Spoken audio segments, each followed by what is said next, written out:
Satish, నువ్వెవరిని love చేసావా పెళ్లికి ముందు? చేసా, చాలా మంది. ఎవరిని? మా టీచర్ లవ్ చేశాను. అబ్బో, ఎస్. టీచర్. నువ్వేమైనా ఆరెంజ్ సినిమాలో రామ్ చరణ్ ఏంటి? రామ్ చరణ్ కి సిద్ధలేదు కదా. ప్రతి ఒక్కరి లైఫ్ లో కూడా ఒక్కొక్కటి ఉంటది. ఆహా. అది ఇదని లేదు. కొంతమంది అనుకోండి మన చిన్నప్పటి నుంచి టీచర్ చూస్తాం, తర్వాత చాలా మందిని చూస్తాం.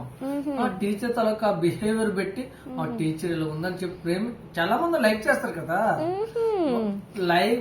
లవ్ అంటే ప్రదేమీ కాదబ్బా. అట్రాక్షన్ వేరు, లవ్ వేరు. మా నాన్న లవ్ చేయలేదా? 10th బిఫోర్ ఉంది చూసావా? మా నాన్న లవ్ చేయలేదా? 100% లవ్ చేశా. నీకు నాకు జరిగిన హిస్టరీ నేను చెప్తున్నాను కదా, ఇంకెక్కడ జరగదేమో. ఏంటో. ఎందుకంటే అలాగే చెప్తున్నాను, నిజం చెప్తున్నాను బ్రో. ఎందుకంటే అలా చెప్తున్నాను. ఒక్కసారి పెళ్లి చూపులు అవుతాయి, 2 సార్లు పెళ్లి చూపులు అవుతాయి. ఒక అమ్మాయిని 3 సార్లు పెళ్లి చూపుల్లో చూసా. అంటే ఒకసారి చూస్తే అమ్మాయి నచ్చలేదా? డిస్టినీ ఏం చేస్తుందంటే తననే పెళ్లి చేసుకోమని చూపిస్తుంది అనమాట. ఓహో, అవునా?